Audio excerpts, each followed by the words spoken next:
Welcome to the stuff for today. Okay. Yeah, you know, hair on your head didn't dress at all. Hey, alright guys, presentation's on Book 9, Okay. The Siege.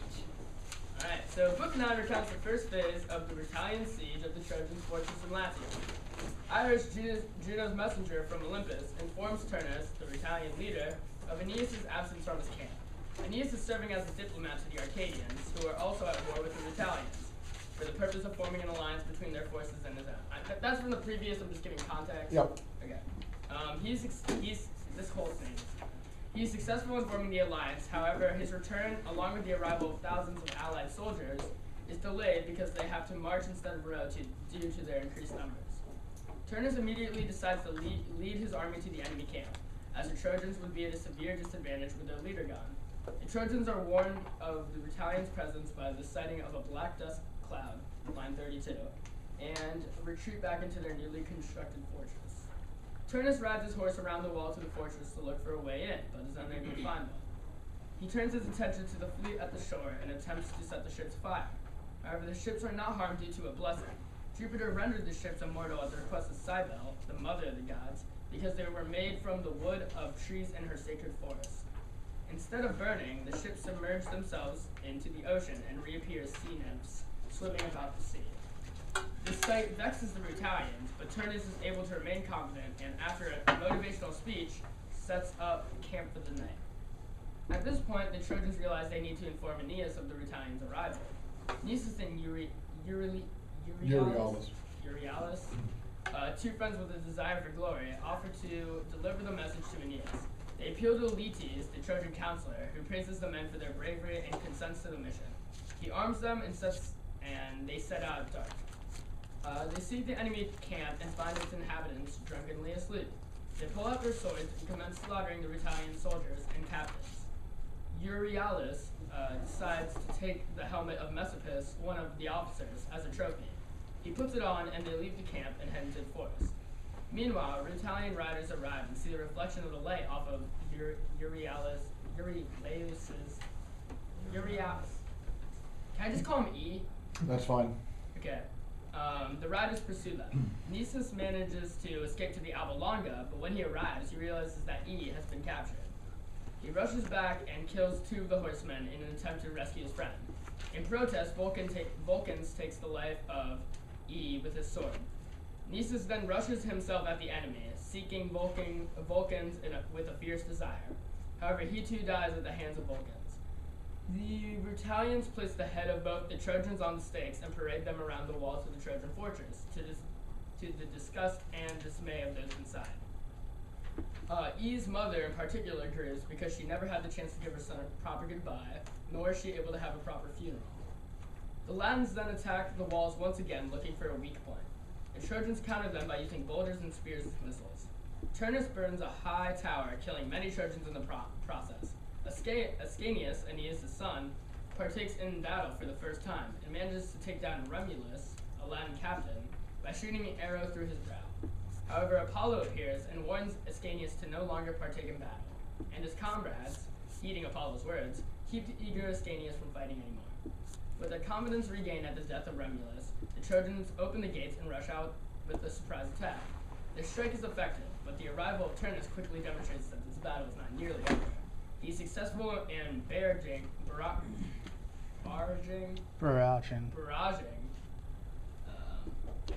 the Trojans, and they quickly begin to retreat back into the fortress. However, Turnus manages to enter along with the others and begins to slaughter Trojans left and right. Eventually, he loses strength and is overwhelmed by the number of soldiers surrounding him. He manages to narrowly escape by jumping into the Tiber River, drifting back to the safety of his comrades. In Book 9 of the Aeneid, Virgil describes the beginning of the Battle of Latium. It is depicted as a battle of heroism as well as tragedy. This is a significant event in the poem, as it is the battle for the Trojans' new home. It could be said that this battle is an answer to that of the Battle of Troy. However, instead of losing a kingdom, the Trojans are gaining a new one. The book exposes the Italians' savage and brutal methods of warfare. Turnus, in particular, proves to be truly fierce, perhaps even comparable to Achilles. The book reveals the hubris of the Rutulian war hero and prefigures his fate. Book 9 also features Ascanius' first taste of war. Ascanius' first kill seems to represent his coming of age as he prepares to inherit the kingdom of Rome. Another important aspect of the scene is that Apollo prevents him from fighting anymore. Through Apollo's protection of Ascanius, Virgil exposes that Iulus is destined to inherit the throne and lead Rome to glory. Book 9's purpose is to introduce the Battle of Latium, an event that ultimately leads to the fulfillment of Aeneas' destiny, the founding of the Kingdom of Rome. Alright, and then my scholarly thing was about the Nisus and E story. So, the night expedition of Nisus and E is one of the great tales of the Aeneid. It is described as a dramatic episode of friendship, a glorification of heroism and friendship, and one of the crowning instances of Virgil's power appealing to the human sensibility. However, it also serves as a tragedy of free will. Duckworth points out how Nisus had volunteered for the mission with the hopes of glory in battle with the enemy, not for the purpose of carrying the message to Aeneas. Nisus totally disregards the purpose of the mission, and selfishly seeks bloodshed and spoils. He does so with the needless slaughter of the sleeping Rutulians. Had it not been for this endeavor, the pair would have surely made it through the enemy lines safely. However, this delay allows for the encounter with Vulcans and the squadron. The act of E taking the officer's helmet as a trophy is also a clear sign as a clear product of greed and self-interest. He pays the penalty for his actions when the helmet reflects a ray of light, giving away the pair's position. Duckworth even interprets Nisus' attempt to rescue his friend as a selfish act. He states Nisus' priority should have been with the mission, not the safety of his own friend. He allows passion to outweigh logic, and foolishly rushes into battle. This principle of punishment for excessiveness plays out through the rest of the poem, specifically with the tragedy of Turnus. At first I was skeptical of interpreting the tale of E and Nisus as a product of free will, considering that much of the Aeneid is carried out by fate. Phrases such as, if the fates allow it, appear many times, and fate is often in justification for the proceeding of events throughout the poem. However, Duckworth cites a quote from Jupiter, the king of the gods himself. Sua quique exorsa laborum fortunamque ferent. Virgil, which is in Book 10, line 111. This line roughly translates to, what each has instigated shall bring its own suffering and success. This affirms that there is a presence of free will that plays into a world ultimately governed by destiny. Quote, human beings are free agents. They make their own decisions, and if the decisions are wrong, they must suffer the consequences. Duckworth 136. This provided me with a new perspective of the Aeneid. It is an epic poem not only carried out by the will of the gods, but also by the actions of humans, whose inner impulses determine their outer actions. This gives the Aeneid a psychological dimension that is not present in most classical literature, such as the Odyssey. Plateon Mace. This is, the two big things are the Nisus and Euryalus story, and you're right, Ascanius kind of coming on as his own, as a leader there. I think it's very good. This is the thing. I wish we had time. We don't even in the year-long course, because we have to do Caesar later, but the Nisus and Euryalus story is worth doing just by itself, these two friends and what happens there. I think it's a bit absurd to say that he shouldn't have tried to rescue his friend. He should have been focused on the mission. I think that's a bit much. But you rightly observe the psychological stuff that goes on here, different from other stuff, other epics. In a lot of ways, some people have not really liked this because it wasn't as action-oriented as, say, the Iliad and the Odyssey. The fact is, I think it's more the thinking man's poem because of all the psychological stuff, the layers of characterization. Achilles is pretty much a one-shot Charlie. I mean, this guy is, murder all the time. There's a lot more stuff going on here, so I think you bring that up very, very nicely. Okay, Paul, Dr. Burris, if you will, please. And who had book 11? Me. And who has book 12? Okay, very good. And I need your paperback. Oh, right. Very good, thank you. Do you need mine now for some reason, or can I give it to you after? That's fine. Dr. Burris. Okay. Starting off with some context. Book 9 ends with Turnus having laid siege to the Trojan camp after a hint from Juno that Aeneas was no longer there. The Latins had marched to the fort after trying to burn the Trojan ships to prevent the escape, and Ascanius realizes that he has to get word to his father so that he might come back and help with the reinforcements. So Book 10 of Virgil's Aeneid opens with Jupiter looking down from his palace on Mount Olympus at the Latin and Trojan people. He is upset at the fighting which is occurring against his will, and he wants it to be resolved, as there will be more time for Roman Carthage to fight in the future. Venus is angry with Juno for starting this conflict because the Trojans have suffered enough. She then pleads with Jupiter to bring Ascanius out of the battle so that he might be safe. Juno then refutes what Venus is saying and blames the conflict on the Trojans. Jupiter decides to side with neither the Latins nor the Trojans and leaves the outcome up to fate. The Latins have the Trojan camp surrounded and have besieged it. The Trojans could only do so much to defend themselves. During all of this, Aeneas is away forming an alliance with Tarchon so that he might help fight with the Trojans. Tarchon agrees to help, and they start sailing back. Virgil then gives an account of the 30 ships in the Tuscan fleet, which are sailing to the aid of Ascanius and the Trojans. The nymphs of Cybele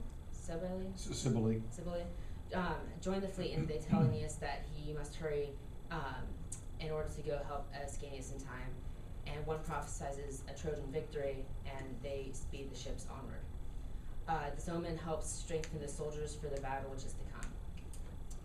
The fleet arrives at dawn, and Aeneas' armor shines blood red in the silent light. Yet Turnus does not seem deterred due to his strong faith that the gods are sided with him. Aeneas lands on all of the ships successfully, with the exception of Tarchon's. Turnus quickly moves his forces towards the shore to meet the Trojans, but this front does not stop Aeneas, who starts slaughtering the Latins immediately. Pallas, upon seeing his Arcadian forces retreating, calls for them to be loyal and charges into the ranks of oncoming Latins. He eventually meets with Turnus, and the two throw spears at each other. Pallas' spear pierces Turnus' armor and through his shield and pierces his armor, but does not do him much harm. Turnus' throw is more successful, as his spear penetrates Pallas' armor and drives deep into his chest. Upon declaring victory, he rips off Pallas' belt as a trophy, and Virgil then comments on Turnus' ignorance, and he foreshadows an ugly fate for the Latins. After hearing the news of Pallas' fate, Aeneas plows through the opposing ranks in search of Turnus. He spares none, even those such as Magus, who beg for mercy. Virgil at one point compares Aeneas to Aegeon, who's a giant, and he shows how brutal Aeneas is in battle. Virgil also describes each of the deaths caused by Aeneas on his rampage in graphic detail. Eventually, once the siege is broken, Ascanius and his men are able to leave the camp. Turnus too is able to escape death on the battlefield with help from Juno. She begs Jupiter for permission to save him from Aeneas' wrath, and he approves. Juno then disguises herself as a phantom of Aeneas and deceives Turnus into following her onto one of the ships, which she sends adrift. The sea carries Turnus down the shore to his father Dionysus' city. Mezentius takes Turnus' place as instructed by Jupiter, and he kills many Trojans and exchanges in battle briefly with Aeneas, but Aeneas wounds him. Aeneas then kills Mezentius' son, Laesus, before going back to finish off Mezentius himself. And that's the end of Book 10. And to my secondary sources, you have ante ora primtum can be translated as before the faces of one's own parents. And in the Aeneid, there's a lot of children dying before their parents, their fathers. An example of this is Polites in Book 2, and Polites is the son of King Priam in the city of Troy, where the Greeks entered the city, they stormed the palace and killed Polites in front of his mother and father. Polites was not directly involved in any of the fighting since he was a child. He was definitely not a warrior. He'd become a victim and casualty of war as a result of circumstance. Aeneas, as a warrior, was himself at risk of being killed in front of his father and Anchises, but in book 10, Laius is killed by Aeneas when his father Mezentius was wounded and unable to help. And Timothy Sullivan states that, like most poems about war, Virgil's Aeneid is full of young people who died before their time.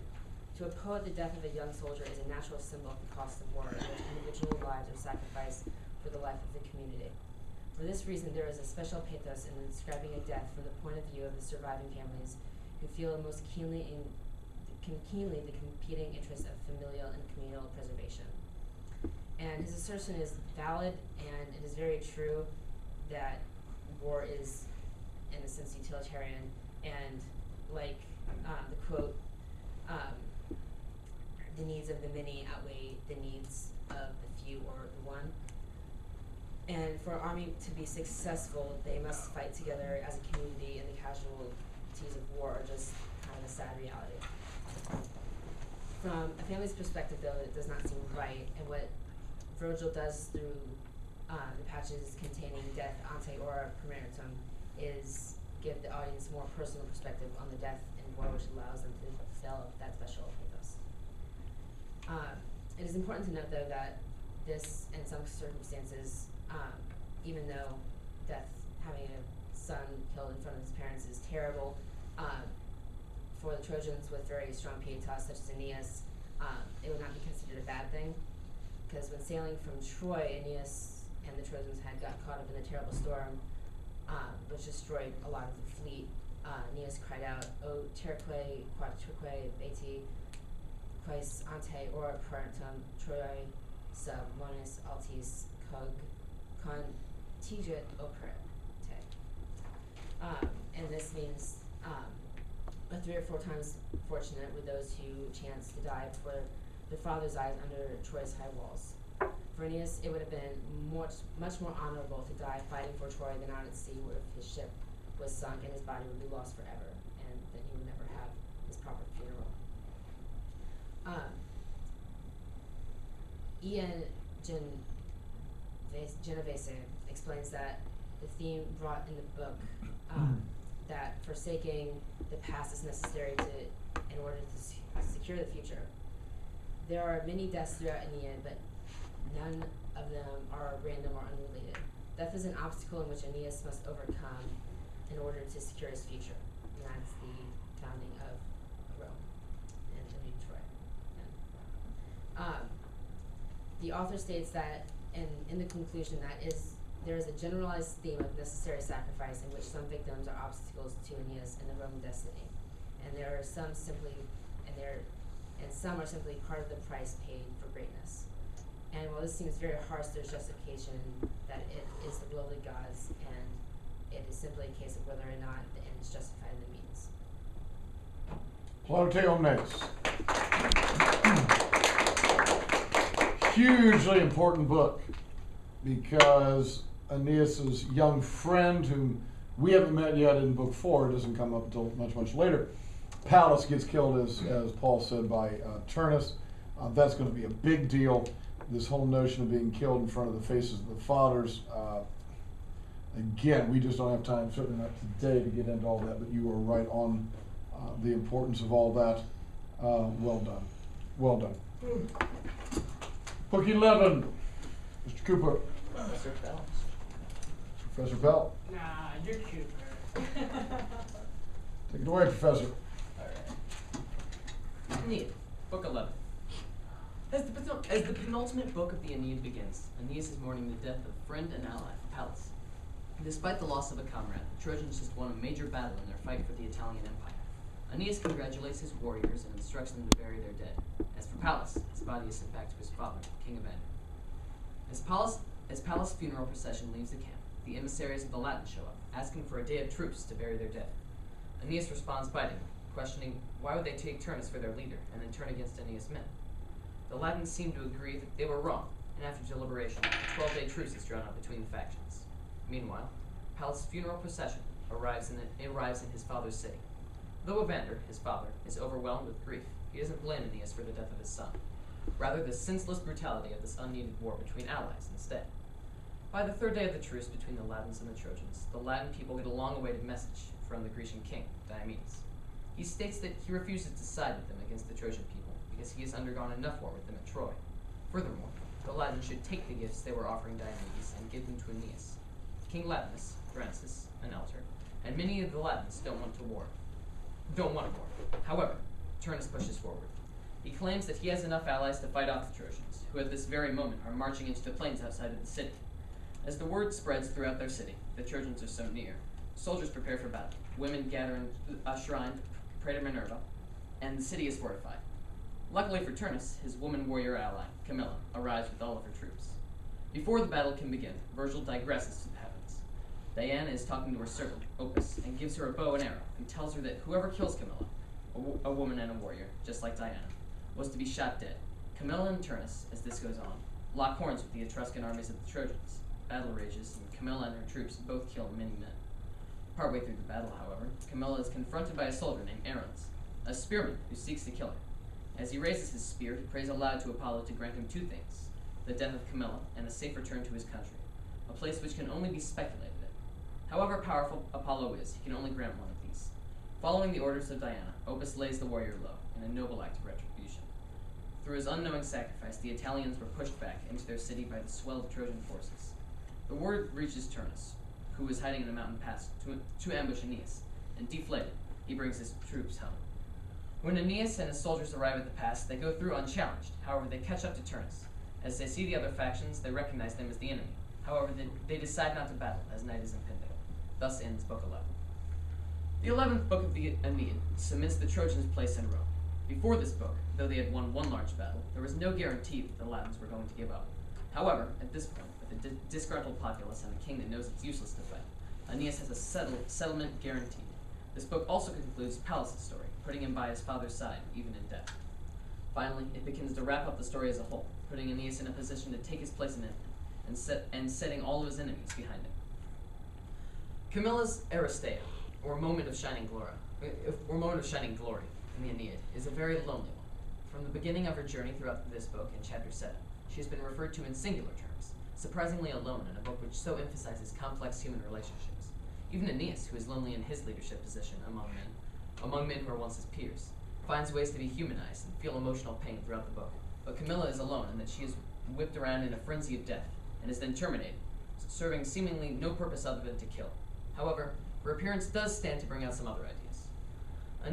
The Aeneid is very Augustan. However, this book kills off senselessly everyone who it introduces, speeding war up to a, literally, breakneck pace, and wiping people out. This indicates that the book doesn't stand to contradict Augustan's society, but to support it with exactly the sort of thing that it condemns: war. Diana herself, goddess of the hunt, seems to tire from war, as seen when she says, "Gratitur bellum ad crudele Camilla, ad nostris nequiquam cingitur armis, cara mihi ante alias," or, "Camilla goes to ruthless war, my great favorite, in days gone by, but now she carries my weapons to no purpose, in utter futility." In illustration of what Diana says, Camilla, for the sake of her selfish greed, tries to kill a priest of Cybele. For this deed, she is struck dead by Aruns, evidently going too far by attempting to kill a holy man of a higher deity. Camilla is a beast, a wild one, everything Aeneas and Augustan culture is not supposed to be. She was brought up by her banished father who lived in the hills, and was taught to shoot and kill from a young age. She's a wild kind of warrior woman, who was, thankfully, never introduced to Aeneas, because as seen when he was faced with Helen in Troy, he can't kill a woman, no matter how noble the deed. However, Aruns, the true killer of Camilla, is considered the alter ego of Aeneas, exhibiting many of the same qualities, such as patriotism, humility, and sensitivity, but thankfully not gender-based segregation. It's been seen in Virgil and Heroism, Aeneid 11, by Thomas G. Rosenmeyer, that there are two camps, or groups of people in the Aeneid. Those that are comparable to Juno, and those that are comparable to Jupiter. In Juno's camp lies Turnus, Camilla, Dido, and many more that let their passions and selfish desires get the best of them. In Jupiter's camp, however, Aeneas is the only warrior who, through intelligence and humane planning, brings us closer to Rome, the only one until Eris storms into the novel, planning and being humble, just as pious Aeneas does. They're so alike in their uniqueness that some say that Aruns was written in for the sake of being Aeneas, while the leader of the Trojans was not present. He is as like Aeneas as one could possibly be, in patriotism, humility, and sensitivity, and seems likely to be something like his alter ego. He is referred to as improbus, just as Aeneas is in books 4, 11, and 12, a word of positive judgment when applied to humans, though it means only persistent. Unlike Aeneas, however, he is compared to both a snake and a wolf after killing this animal of a woman, and is in turn killed by her protectorate god, Diana. Book 11 of the Aeneid is very obviously the best proponent of Augustan ideals yet in this novel. It is stressed throughout the book how brutal war is, from the death of Pallas and the grieving of his father, to the slaughter of a pious character so like Aeneas. In Augustan society, loyalty was something to be lauded. However, within the confines of this book, it is punished. Patriotism, too, is praised and upheld in Roman society, yet for one terrifying chapter of this epic, it is looked down upon. War turns Roman ideals upside down, making the most dishonorable traits of belligerence and hubris, as well as free-thinking and wildness, to be put on pedestals, where traditional Roman ideas are thrown by the wayside.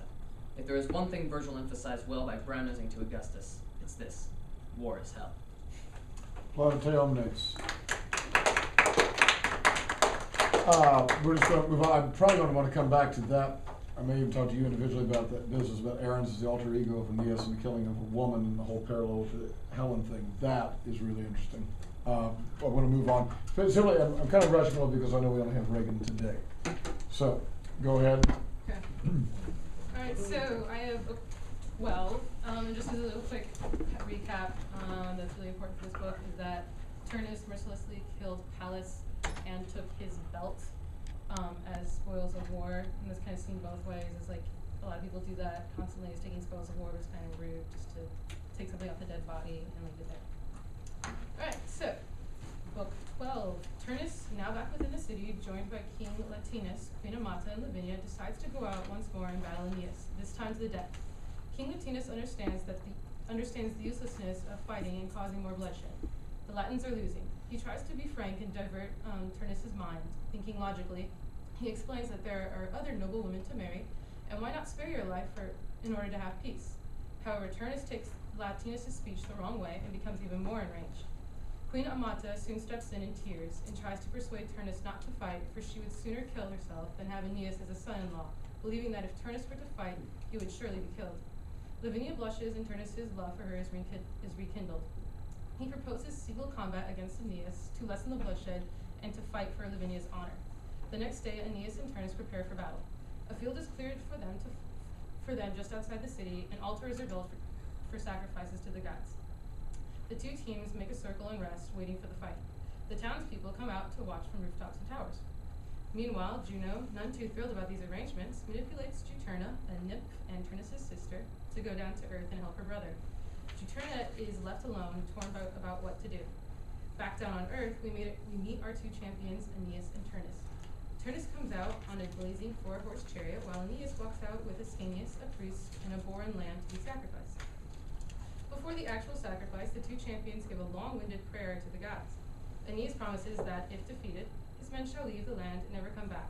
However, if triumphant, he promises to mold to the Latins and accept them instead of taking over. Turnus gives his own prayer, promising that the Latins shall adhere to the peace treaty, ironic with what's to come. The animals are sacrificed, and trails red, and the battle begins. It's plain to see that Turnus and Aeneas are unequally matched in strength, Aeneas being the stronger of the two, causing the Rutulians, or the Italians, to doubt Turnus' success. Upon seeing this imbalance, Juturna decides to join the fight. She comes down to earth disguised as a nobleman named Camers. Through him, she spreads rumors and begins to rouse the Rutulians. To convince the men, she gives them a false omen, which they believe to have been given by Jupiter himself. An eagle swoops down from above and picks up a swan. It is then attacked by a flock of birds, who force the eagle to drop the swan. Of course, the Rutulians take the omen to mean that they could win the battle if they protect Turnus and wage war on the Trojans. A spear is then thrown into the Trojan ranks, hitting the youngest brother of 9. Enraged, the 8 other brothers draw their weapons and attack. War immediately ensues. Aeneas vainly tries to stop his men. During the conflict, Aeneas is wounded by an arrow and taken off the battlefield to be treated. Turnus has renewed hope of defeating Aeneas after this sudden turn of events. The arrowhead is deeply embedded within Aeneas' flesh, and Iapix, the physician, simply cannot remove it. Fortunately for Aeneas, he has a home field advantage of having his mother, Venus. Dear old mom comes to the rescue and heals him with a nectar ambrosia potion. Aeneas is immediately healed and ready to face Turnus, but Juturna was not having that. She knocked Metiscus, Turnus's charioteer, from the chariot, assumed his position, and drove Turnus away from Aeneas.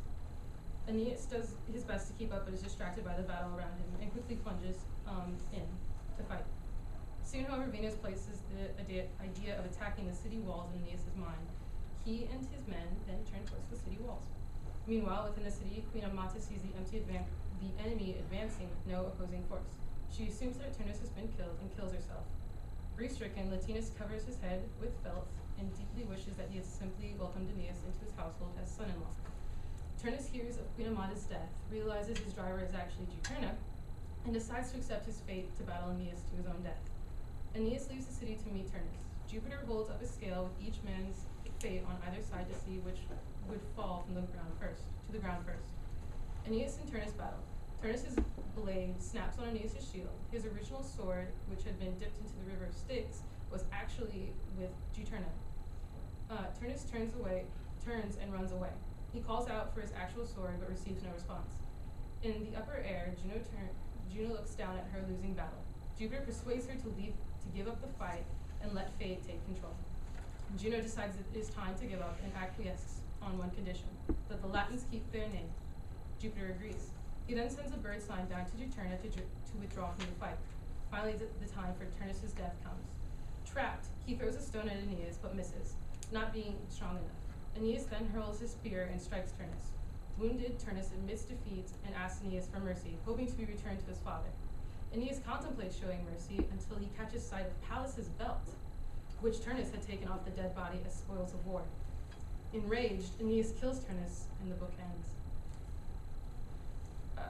Should I skip how it fits just to get to the end? I think we know it's the end of the book. Okay, Okay. move on. Yeah, that's great. When reviewing the book, the events in Book 12, I decided to focus mainly upon the two battles where Turnus fights one-on-one with Aeneas. The first one-on-one battle happens early in the book. Turnus calls for the duel. Time is taken so that the warriors can prepare and so that the fighting arrangements can be made. And everything is all rather prim and proper for the two men who throw spears at each other and then have it out with swords in a public area. Amidst all these sacred and orderly events, chaos erupts. William S. Anderson's two passages from Book 12 of the Aeneid addresses the reason why. The Latins, at first ready for Turnus to fight as their champion, soon have second thoughts when they see how outmatched their leader is when compared to Aeneas. Sympathy soon sinks in, creating the perfect atmosphere for Juturna to create conflict. She begins by rousing their spirits, and then adds the fake omen of an eagle attacking a swan, only to later be attacked by a group of birds to lose this one. The general interpretation of the omen is that the eagle is Aeneas, the swan is Turnus, and the group of birds is the Latins. Aeneas has come to snatch innocent Turnus away, and if the Latins help their leader, they will win. Scholars have often put this scene next to Homer's scene of the broken truce in the Iliad. However, Anderson explains how Virgil broke away in this instance and formulated his own masterpiece. He explains that what ignites the war again in Troy in Homer's Iliad is the treacherous wounding of Menelaus by Pandarus. In this scene, Virgil shows the importance of religion in that Italian troops believe the omen to be from Jupiter, and therefore must be a true sign, showing that when Jupiter sends omens to mortals, he does so with a point of future events.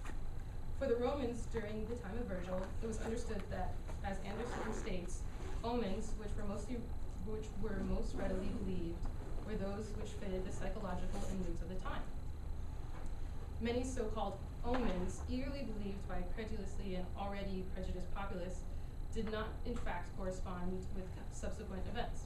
In other words, the people saw exactly what they wanted to see. Juturna was the means towards that. Unfortunately, she was doomed to fail in the epic, thus emphasizing the power of fate. Outside the epic, Virgil uses the omen to show the stark difference between Aeneas and Turnus. Aeneas is not the eagle in this scene. Anderson reviews how earlier in Book 12, Turnus was compared to a wounded lion in very descriptive animalistic imagery. Turnus's personality is greatly dramatized by this to explain his wild actions and words. This provides an obvious difference between him and Aeneas, whom we see as being calm and reserved. Therefore, Anderson says that we may assume Turnus to be merely a subject of impietas during the given circumstances. Aeneas as the eagle is simply the warped feelings of the Italians. Anderson then concludes that the main reason for the renewed fighting is the realized shame and cowardice of the Italian troops. The second one-on-one battle between Turnus and Aeneas occurs as the final scene of the epic. Turnus accepts his fate and meets Aeneas at the walls. After his sword breaks and all hope is lost, Turnus gives in, and what I initially thought was the funniest scene of the book, Turnus picks up a rock and hurls it at Aeneas, and misses. I decided to look at a word-for-word translation and found that this scene was actually of great importance. Virgil goes into extensive detail about the make and model of this stone and Turnus' inability to throw it. S.J. Husky, Turnus and Terminus in the Aeneid, deals with this detail directly. Husky had a similar thought as I did, that Virgil takes 5 lines to describe this stone, and that no one just does that.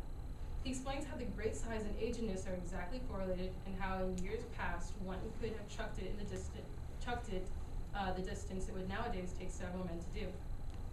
Virgil also gives the description that it's not just any one stone, but actually a boundary stone, which was a sacred object and not to be removed. If it were removed, the punishment in the agrarian society was often death. Boundary stones also have a sacred religious significance through Terminus, the boundary god. Terminus not only guards vocal fields, but also the Roman territory. Husky suggests that it was when Turnus realized that the gods were against him that he defies Terminus, whom even Jupiter could not defy. And yet, the stone fell short. Husky explains how Virgil's use of imagery foreshadows Turnus' death. Men were once strong, but are no longer, symbolizing the greatness to be renewed by Aeneas. Husky also theorizes that Turnus is used as a symbol of Homeric order, which was no more in Virgil's time. This is then contrasted to Aeneas' perfect spear-throwing skills and the golden age to come. He emphasizes how Turnus is Aeneas' opposite in this way. Turnus displays serious anger, rage, and a loss of religion, almost as if he's been abandoned by all. Husky then concludes that the stone symbolizes the idea of desecration, which appeared again and again in the epic. By having this particular scene at the end of the epic, Virgil, whether he meant to or not, ties the epic together. I believe that what Anderson says is true for the most part.